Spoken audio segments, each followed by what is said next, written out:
दोस्तों, आप सभी को शिक्षक दिवस की हार्दिक बधाई और शुभकामनाएं। जैसा कि आप सभी लोग जानते हैं कि इस समय टेस्ट सीरीज़ भी चल रही है, पेड बैच भी पूरा चल रहा है। टेस्ट सीरीज़ में आज निःशुल्क टेस्ट सीरीज़ जो दी जा रही है, सप्ताह में 2 टेस्ट सीरीज़, तो आज 5 सितंबर को यह निःशुल्क टेस्ट सीरीज़ आप देखने जा रहे हैं और फिर अगली जो निःशुल्क टेस्ट सीरीज़ होगी वो रविवार को होगी। तो सप्ताह में 2 सीरीज़ निःशुल्क दी जा रही है। अगर आप पूरा डिटेल बैच लेना चाहते हैं तो डिटेल बैच के लिए 5 सितंबर से लेकर 8 सितंबर तक, यानी आज से लेकर 8 तारीख तक छूट रहेगा, शुल्क में विशेष छूट रहेगा। और अगर प्रतिदिन आपको टेस्ट सीरीज चाहिए तो 500 रुपये पर मंथ रखा गया है। आप उसको भी लेना चाहते हैं तो यहाँ पर दिया गया नंबर है, इस पर आप संपर्क कर सकते हैं। इन नंबर पर टेस्ट सीरीज़ के लिए आप संपर्क कर सकते हैं, डिटेल बैच के लिए संपर्क कर सकते हैं, सारी जानकारी आप ले सकते हैं। तो चलिए शुरू करते हैं आज की इस महत्वपूर्ण टेस्ट सीरीज को।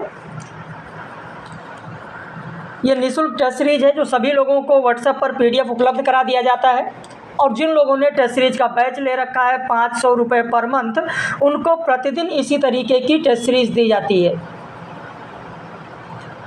निम्न में से सही कथन कौन सा है? द्रविड़ परिवार के तहत तेलुगु को तमिल की छोटी बहन कहा जाता है।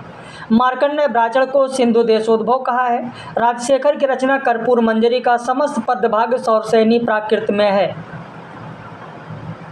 आपका उत्तर हो जाएगा बी। 2 और 3 सही है, पहला गलत है क्योंकि द्रविड़ परिवार के तहत तेलुगु को नहीं मलयालम को तमिल की छोटी बहन कहा जाता है। तेलुगु को नहीं, मलयालम को। अगला प्रश्न है, निम्न में से सही कथन कौन सा है? माता प्रसाद पांडे ने अवधि को दक्षिण कोसली कहा। हरदेव बाहरी ने बघेली को दक्षिणी अवधि की दक्षिणी शाखा माना। श्याम सुंदर दास ने बुंदेली शब्द की उत्पत्ति बूंद से माना है। अब इनमें से कौन सा सही है? आपका उत्तर हो जाएगा 1 और 2 सही है। श्याम सुंदर दास नहीं, रामेश्वर प्रसाद अग्रवाल। कहीं पर लिखना चाहें तो आप लिख लें रामेश्वर प्रसाद अग्रवाल, रामेश्वर प्रसाद अग्रवाल। अगला प्रश्न है, निम्न में से सही कथन कौन सा है? कामता प्रसाद गुरु ने कवायद हिंदी व्याकरण पुस्तक लिखा। हौसा भाषा हेमेटिक कुल की भाषा है। मानक हिंदी की आधार बोली कौरवी है। आपका उत्तर हो जाएगा बी। 2 और 3 सही है। कामता प्रसाद गुरु नहीं, कवायद हिंदी व्याकरण लल्लू लाल ने लिखा है। कवायद हिंदी व्याकरण लल्लू लाल ने लिखा है। अगला प्रश्न है, निम्न रचना और रचनाकारों का सुमेलित जोड़ा कौन सा है? हिंदी भाषा का उद्गम और विकास उदय नारायण तिवारी। बांग्ला का उद्गम और विकास सुनीत कुमार चटर्जी। भोजपुरी भाषा का साहित्य हरदेव बाहरी। आपका उत्तर होगा 1 और 2। भोजपुरी भाषा और साहित्य लिखा गया है उदय नारायण तिवारी के द्वारा। अगला प्रश्न है, हिंदुस्तानी शब्द यूरोप के लोगों की देन है, कथन किसका है?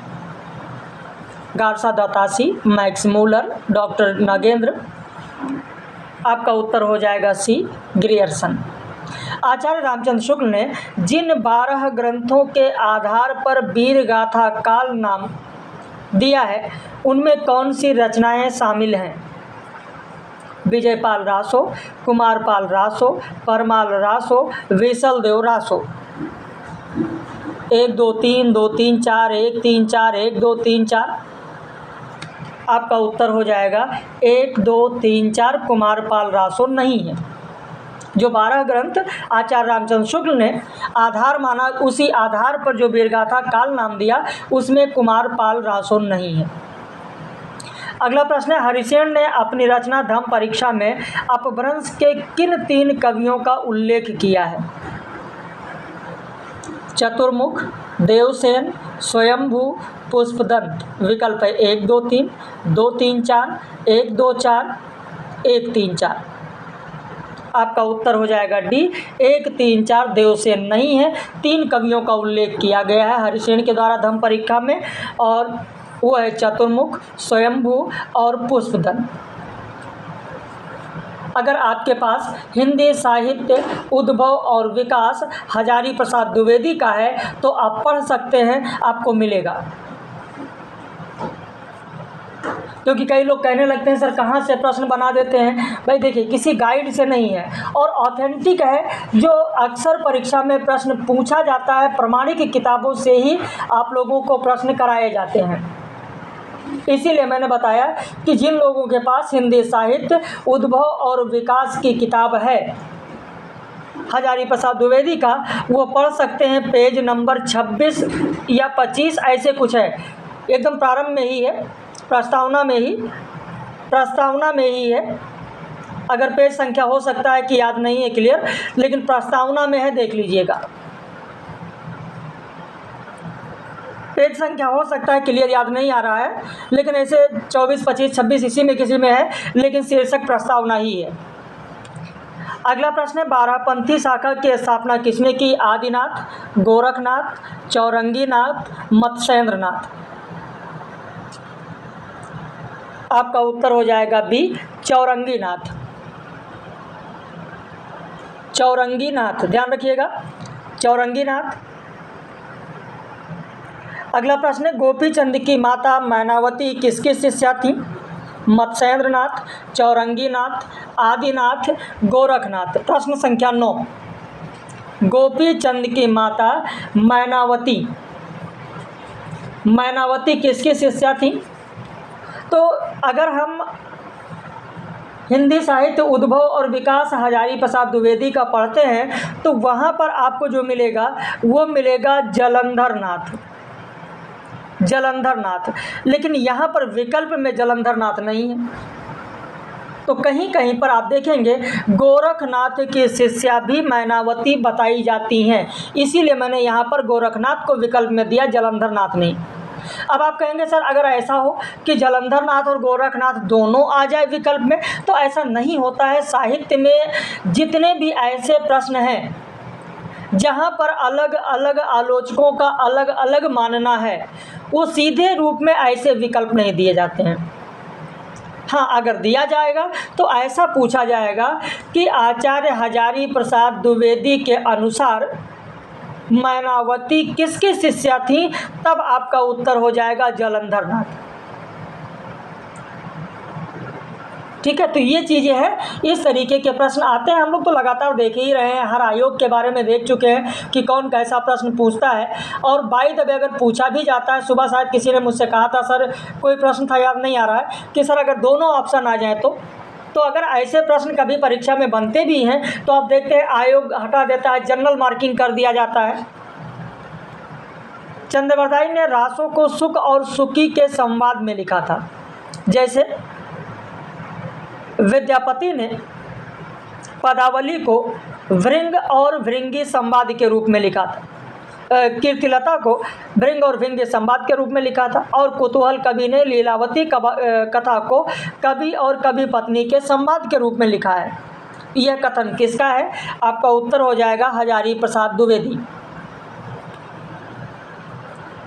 हजारी प्रसाद द्विवेदी, ध्यान रखना ये तो प्रश्न इस कथन से ही मुझे लगता है कि आप लोगों को पता हो जाएगा कि पृथ्वीराज रासो सुख सुखी संवाद के रूप में किसने माना? हजारी प्रसाद द्विवेदी। तो इस तरीके से पूरा का पूरा कथन दिया जा सकता है, पूरा का पूरा कथन दिया जा सकता है, तो इसे आप लोग जरूर ध्यान रखना। इस पर आधारित परीक्षा में प्रश्न बन सकता है, इसीलिए मैंने कहा कि यहाँ पर जो चीज़ें दी गई हैं इन चीज़ों पर विशेष ध्यान रखिए कि कहाँ से कौन से प्रश्न बन सकते हैं, कहाँ से कौन से प्रश्न बन सकते हैं, तो इसे ध्यान रखना। जैसे भृंग भृंगी की अगर बात आती है, भृंग भृंगी की बात आती है तो किसने कहा है? विद्यापति ने कीर्तिलता की रचना भृंग भृंगी संवाद के रूप में की, किसने कहा है? तो हजारी प्रसाद द्विवेदी ने कहा है। तो इस तरीके से प्रश्न अब यहाँ से पूछा जा सकता है। तुम्हारी देह मुझको कनक चंपे की कली है, दूर से ही स्मरण में भी गंध देती है, अज्ञेय की उपर्युक्त पंक्ति में कौन सा बिंब होगा? तो दूर से ही स्मरण में भी गंध देती है, यानी कौन सा बिंब होगा? घ्राण बिंब। प्रतीक को लाक्षणिक वक्रता का एक प्रकार किसने माना है? आपका उत्तर हो जाएगा आचार्य रामचंद्र शुक्ल ने माना है। अगला प्रश्न है, इनमें से किस वाद का हिंदी में कोई प्रभाव नहीं है? आपका उत्तर हो जाएगा संरचनावाद। दुल्हन गावहु मंगल चार, हम घर आए राजा राम भरतार, इस पद में कौन सा प्रतीक है? सांस्कृतिक मांगलिक कार्यक्रम की बात हो रही है। स्वच्छंदतावाद को छायावाद से भिन्न किसने माना है? आपका उत्तर हो जाएगा बी आचार्य रामचंद्र शुक्ल। यहाँ पर बहुत ज़्यादा समझाना नहीं है। श्लेष अलंकार में कौन सा शब्द शक्ति होता है? आपका उत्तर हो जाएगा सी व्यंजना। प्रश्न कितने आपके सही हो रहे हैं कमेंट करके जरूर बताइएगा। कुछ लोग केवल वीडियो देखते हैं और कमेंट नहीं करते हैं, तो कमेंट जरूर करिए, अपनी प्रतिक्रिया जरूर व्यक्त कीजिए। और इस समय जो पूरे डिटेल बैच में छूट दिया गया है, कई लोगों ने सुबह से उसका लाभ लिया है। आप लोगों में से अगर कोई लाभ लेना चाहता है उसका तो ज़रूर ले सकते हैं। काव्योत्कर्ष के साधक तत्व कौन से हैं? आपका उत्तर हो जाएगा बी गुण। छप्पय के अंतिम 2 चरण किस छंद के होते हैं? भाई छप्पय के बारे में आप जानते हैं, ये खूब पूछा जाता है कि कौन किससे मिलकर बना होता है, कई बार परीक्षा में पूछा भी गया है ना। तो यहाँ पर आपका उत्तर हो जाएगा उल्लाला। अगला प्रश्न है, इत्तलम काव्य संग्रह का अंतिम भाग कौन सा है? बंदी स्वप्न, हियारिल, वंचना के दुर्ग, मिट्टी की ईहा। आपका उत्तर हो जाएगा मिट्टी की ईहा। और ये मैंने क्रम से ही दिया है, परीक्षा में क्रम से भी पूछा जाता है। अगर क्रम से पूछा जाए तो क्रम से ही कहीं पर लिखना चाहें तो आप लिख लीजिएगा। निराशा है जिसका परिणाम सफलता का वह कल्पित गेय, उपर्युक्त काव्य पंक्ति जयशंकर प्रसाद के कामायनी के किस सर्ग की है? विकल्प में चिंता सर्ग, श्रद्धा सर्ग, लज्जा सर्ग, ईड़ा सर्ग। आपका उत्तर होगा बी श्रद्धा सर्ग की है। कामायनी की भूमिका में ईड़ा को क्या क्या कहा गया है? बुद्धि का साधन करने वाली, मनुष्य को चेतना प्रदान करने वाली, मेधस वाहिनी नाड़ी। तो अगर कामायनी की भूमिका आप पढ़ेंगे तो देखेंगे जैसे कि विकल्प दिया गया 1 2 सही है, 2 3 सही है, 1 3 सही है, 1 2 3 सही है, तो आपका तीनों सही होगा। ये कामायनी की भूमिका में कहा गया है कि ऋग्वेद में ऐसा उल्लेख है। अगला प्रश्न है, कामायनी में सबसे कम पद यानी 31 पद वाला सर्ग कौन सा है? काम सर्ग, वासना सर्ग, लज्जा सर्ग, ईड़ा सर्ग। आपका उत्तर हो जाएगा ईड़ा सर्ग।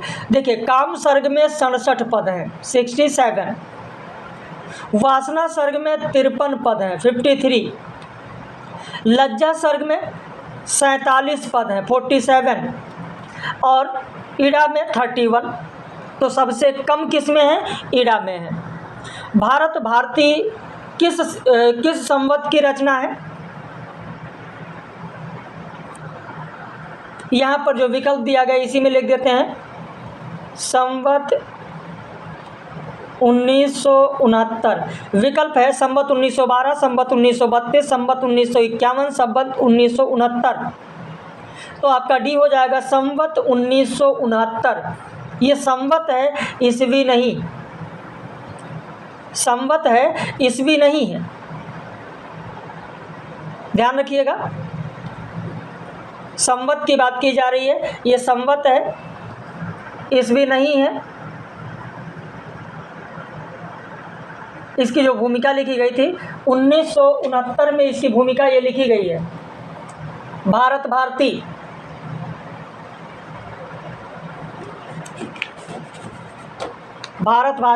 ईस्वी, कुछ लोगों को ईस्वी याद होगा, तो ईस्वी नहीं बल्कि यहाँ पर आपको क्या करना है, यहाँ पर संवत में दिया गया है। यानी 1969 में अगर आप 57 घटा दें तो क्या होगा 1912, तो तब होगा 1912 ईस्वी।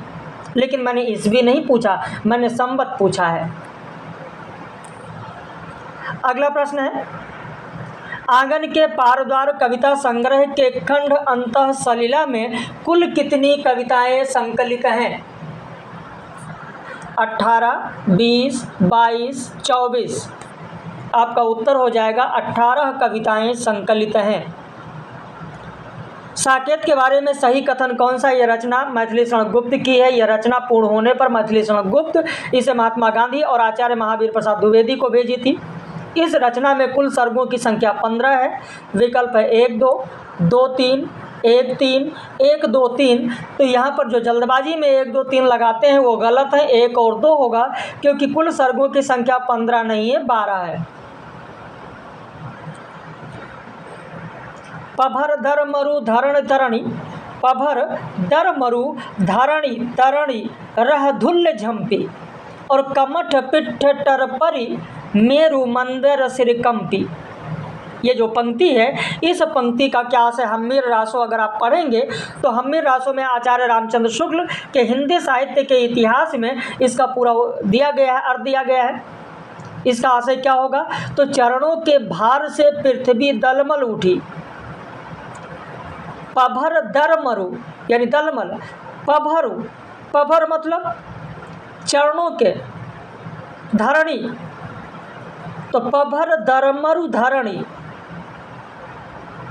तरणी, तरणी मतलब सूर्य, तो पभर दरमरु धरणी यानी चरणों के भार से पृथ्वी दलमल उठी, और तरणी रहे धुल्य झंपी, सूर्य का रथ धूल से ढक गया। कमठ पिठ टरपरी मेरु मंदिर सिर कंपी, यानी कर्मठ का पीठ तड़फड़ा उठी और मेरु मंदिर की चोटियाँ कंप्लीट हुई, कंप्लीट हो गया है। सही कर लीजिएगा। तो यहाँ पर आपका उत्तर हो जाएगा डी। 1 2 3 तीनों सही हैं। अगला प्रश्न है, मुक्ताबाई किसकी बहन थी? आचार्य रामचंद्र शुक्ल का हिंदी साहित्य का इतिहास अगर आप पढ़ेंगे तो आपको वहाँ पर यह मिल जाएगा, ज्ञानदेव की बहन है। तीनों गुण जानई संसारा, तीनों गुण जानई संसारा, सिरजय पालय भंजनहारा, और श्रवण बिना सो अस बहुगुना, मन में होई पहले सुना। ये पद किसका है? हृदयराम, प्राणचंद चौहान, स्वामी अग्रदास, नाभादास। आपका उत्तर हो जाएगा यहाँ पर बी, प्राणचंद चौहान की पंक्ति है। आचार्य रामचंद्र शुक्ल का हिंदी साहित्य का इतिहास पढ़ेंगे तो वहाँ पर आपको ये मिल जाएगा। निम्न पंक्ति का प्रारंभ से अंत की ओर सही क्रम क्या होगा? अधम व्यंजना रस विरस पहला दिया गया, दूसरा है मध्य लक्षणालीन, तीसरा है अभिधा उत्तम काव्य है, चौथा है उल्टी कहत नवीन। अब इसका क्रम क्या होगा? आपका उत्तर हो जाएगा सी, 3 2 1 4, यानी अभिधा उत्तम काव्य है, मध्य लक्षणालीन, अधम व्यंजना रस विरस, उल्टी कहत नवीन। ये क्रम है। बहुत दिनन को अवधि आस पास परे, खरे अरबरन भरे हैं उठी जानी को। यह पंक्ति किसकी है? उत्तर हो जाएगा आपका सी, घनानंद की है। जिंदगी नामा उपन्यास के बारे में सही कथन कौन सा है? इसमें डेरा जट्टा गांव का कथानक है। इस उपन्यास को मैग्नानोपन भी कहा जाता है। इसमें गुरु गोविंद सिंह जी की भी पंक्ति है। तो यहाँ पर आपका उत्तर हो जाएगा 1 2 3 तीनों सही हैं। जिंदगी नामा उपन्यास के बारे में सही कथन कौन सा है? इसका आरंभ और अंत गुरु गोविंद सिंह जी की पंक्ति से होता है, सही है। इसका कथानक गोदान के सेमरी गांव जैसा, सही है। इसमें कुल दृश्यों की संख्या 48 है, यही आपका गलत है, यानी 1 और 2 आपका सही होगा, तीसरा गलत है। तो 32 का आपका उत्तर ए होगा। प्रश्न कितने सही हो रहे हैं जरूर बताइएगा। अगला प्रश्न है कि गोदान उपन्यास में पिता पुत्री का सुमेलित जोड़ा कौन सा है? भोला झुनिया, राय साहब मीनाक्षी, हरखू सिलिया। विकल्प है 1 2 2 3 1 3 1 2 3। तो यहाँ पर उत्तर होगा डी, 1 2 3 तीनों सही हैं।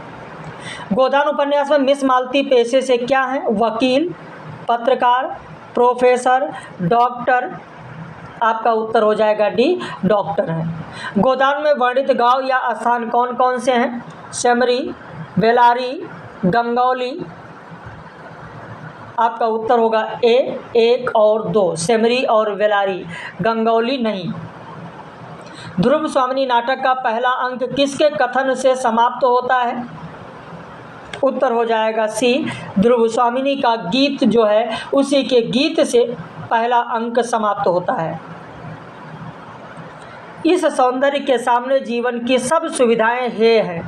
इसे आंखों में व्याप्त करने के लिए जीवन भर का समय भी पर्याप्त नहीं है। आषाढ़ का एक दिन नाटक में यह कथन किसका है? तो यह प्रियंगु मंजरी का है। स्कंदगुप्त नाटक के पहले अंक में कुल दृश्यों की संख्या कितनी है? 5, 7, 9, 11। उत्तर हो जाएगा बी। 7 दृश्य हैं। कुल गीतों की संख्या 5 है। अगर 5 जो लोग लगा रहे हैं गलती से वो ध्यान दें। कुल गीतों की संख्या 5 है, कुल दृश्यों की संख्या 7 है। कला, विद्या, मोह, मूढ़ता सभय नाश के साज की। कला, विद्या, मोह, मूढ़ता सभय नाश के साज की। भारत दुर्दशा में उपर्युक्त पंक्ति किसकी है? उत्तर हो जाएगा यहाँ पर अंधकार। सेत सेत सब एक से जहाँ कपूर कपास, और ऐसे देश कुदेश में कबहु न कीजे वास। अंधेर नगरी में उपर्युक्त पंक्ति किस अंक की है? लगभग सभी को रटा होगा यह पंक्ति। दूसरा अंक, तीसरा अंक, चौथा अंक, 5वां अंक। प्रश्न संख्या 40। उत्तर हो जाएगा बी, तीसरा अंक का है। अस्ति की पुकार हिमालय निबंध किसका है? उत्तर हो जाएगा आपका विद्यानिवास मिश्र का है। भारत वर्षोन्नति कैसे हो सकती है के बारे में सही कथन कौन सा है? इसमें मर्दमशुमारी रिपोर्ट की बात की गई है। इसमें मलुकदास के पद को उदाहरण स्वरूप दिया गया है। इसमें विदेशी सामानों को इस्तेमाल करने वाले भारतीयों को भी समझाया गया है। विकल्प 1, 2, 2, 3, 1, 3, 1, 2, 3। तो यहाँ पर आपका उत्तर हो जाएगा डी, 1, 2, 3, तीनों सही हैं। बालमुकुंद गुप्त के बारे में किसने कहा है कि उनकी भाषा बहुत चलती, सजीव और विनोदपूर्ण होती थी? किसी प्रकार का विषय हो, गुप्त जी की लेखनी उस पर विनोद का रंग चढ़ा देती थी। किसने कहा है? हजारी प्रसाद द्विवेदी, जयशंकर प्रसाद, बच्चन सिंह, रामचंद्र शुक्ल। तो आपका उत्तर यहाँ पर होगा डी, आचार्य रामचंद्र शुक्ल। शिव शंभू के चिट्ठे में बनाम लॉर्ड कर्जन भारत मित्र पत्रिका में कब प्रकाशित हुआ था? 1901, 1902, 1903, 1904। आपका उत्तर हो जाएगा सी, 1903 में। चंद्र शर्मा गुलेरी का निबंध धर्म और समाज किस पत्रिका में प्रकाशित हुआ था?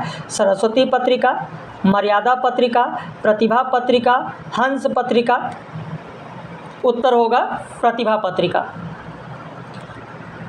वीडियो को ज़्यादा से ज़्यादा शेयर भी करिएगा ताकि और भी जो साहित्य के विद्यार्थी हैं उनको भी इसका लाभ मिल सके। और अगर आप भी जुड़ना चाहते हैं कि प्रतिदिन इसी तरीके की टेस्ट सीरीज मिले, तो भाई अपने ऊपर आप अगर 15-17 रुपये भी खर्च प्रतिदिन नहीं कर सकते हैं तो फिर आप खुद सोचिए। भाई इतनी चीज़ें हैं, आपको डेली PDF मिलेगा, डेली उसके आंसर मिलेंगे, सारे प्रश्न मिलेंगे। एवरेज देखा जाए तो एक दिन में 15-17 रुपये लगभग पड़ रहा है। 500 रुपये पर मंथ है। आप खुद सोचिए इससे कम और क्या हो सकता है। आप ही में से अगर किसी को कहा जाए कि आप ज़रा इसको पूरा टाइप करिए, 15 रुपये ले लीजिए, तो मुझे नहीं लगता है कि कोई 50 प्रश्न बैठ कर टाइप करेगा 15 रुपये के लिए, है ना। तो ये चीज़ें हैं, मुझे लगता है मैंने बहुत सोच समझकर इतना रखा है ताकि जो बहुत निम्न वर्ग के लोग हैं वह भी इससे जुड़ सकें, वो भी इससे लाभान्वित हो सकें। बाकी प्रश्न कैसा है वो भी अपनी प्रतिक्रिया आप लोग ज़रूर व्यक्त कीजिएगा कि और इससे साधारण प्रश्न आपको दिया जाए, यह लेवल ठीक है। मुझे लगता है कि जो परीक्षा में जैसा कि बार बार देखा जा रहा है जिस तरीके का प्रश्न बनता है, ठीक उसी पैटर्न पर आप लोगों को टेस्ट सीरीज उपलब्ध करा दी जा रही है। बाकी जो डिटेल पूरा बैच है वहाँ तो डिटेल पढ़ाया ही जा रहा है, तो अपनी प्रतिक्रिया जरूर व्यक्त कीजिएगा। मिट्टी के ढेले, गुलाब के पौधे, कुत्ते और बिल्ली की अपेक्षा मनुष्य अपने में अंशी का अधिक अंश समझता है, उसे सर्वात्मा का अधिक अंश समझता है। विश्व विधान उसकी नित्य क्रिया है। यह कथन किस निबंध का है? वैष्णवता और भारतवर्ष भारतेंदु का निबंध, आप निबंध प्रताप नारायण मिश्र, धर्म और समाज निबंध चंद्र शर्मा गुलेरी, श्रद्धा और भक्ति निबंध रामचंद्र शुक्ल। आपका उत्तर हो जाएगा डी, श्रद्धा और भक्ति, आचार्य रामचंद्र शुक्ल। मैं साहित्यकार होते हुए भी अदना किसान हूँ, ये किसका कथन है? मैं साहित्यकार होते हुए भी अदना किसान हूँ। हरिशंकर परसाई, विद्यानिवास मिश्र, कुबेर नाथ राय, सरदार पूर्ण सिंह। बहुत सही, सी होगा, कुबेर नाथ राय। बयान मासिक पत्रिका के संपादक कौन थे? देवराव विष्णु नायक, दयानाथ निगम, दयानाथ होगा, टाइपिंग मिस्टेक है, दयानाथ निगम, मोहनदास नैमिषारण, रूपनारायण सोनकर। उत्तर हो जाएगा सी, मोहनदास नैमिषारण। अगला प्रश्न, दिनमान साप्ताहिक पत्रिका से संबंधित कौन नहीं है? दिनमान साप्ताहिक पत्रिका, आपका उत्तर हो जाएगा डी, राम स्वरूप वर्मा। अगला प्रश्न, वृद्धजन विमर्श पर आधारित रचना ढलती शाम किसकी है? रामावतार त्यागी, मालती त्रिपाठी, गंगा सहाय मीणा, उषा प्रियमवदा। तो आपका उत्तर हो जाएगा रामावतार त्यागी। ये इनकी रचना है, वृद्धजन विमर्श पर आधारित ढलती शाम। तो इस तरीके से आपने 50 प्रश्न देखा। अगला निःशुल्क टेस्ट सीरीज रविवार को दिया जाएगा, और जो प्रतिदिन टेस्ट सीरीज दी जा रही है वो तो लगातार लोगों के लिए चल रहा है। आप भी जुड़ना चाहते हैं तो 500 रुपये पर मंथ के हिसाब से डेली सीरीज इसी प्रकार की आपको भी मिलती रहेगी। और अगर पूरा पेड बैच ज्वाइन करना है जिसमें daily test series, daily video lecture, daily PDF notes और डेली विस्तृत कक्षा, लाइव कक्षा, सभी चीज़ चाहिए, तो उसके लिए फिर आप इस नंबर पर 8052584004 पर संपर्क कर सकते हैं। और शुल्क में विशेष छूट 8 सितंबर तक जारी रहेगा, आप इसका भी लाभ ले सकते हैं। बाकी वीडियो को आप लोग शेयर करिएगा, अपनी प्रतिक्रिया व्यक्त करिएगा। हम लोग फिर मिलेंगे निःशुल्क टेस्ट सीरीज में रविवार को। बाकी पेड बैच में अपने सारे मेंबर्स के लिए कल पुनः सीरीज फिर मिलेगी। तो आप लगातार पढ़ते रहें, अपनी प्रतिक्रिया व्यक्त करते रहें।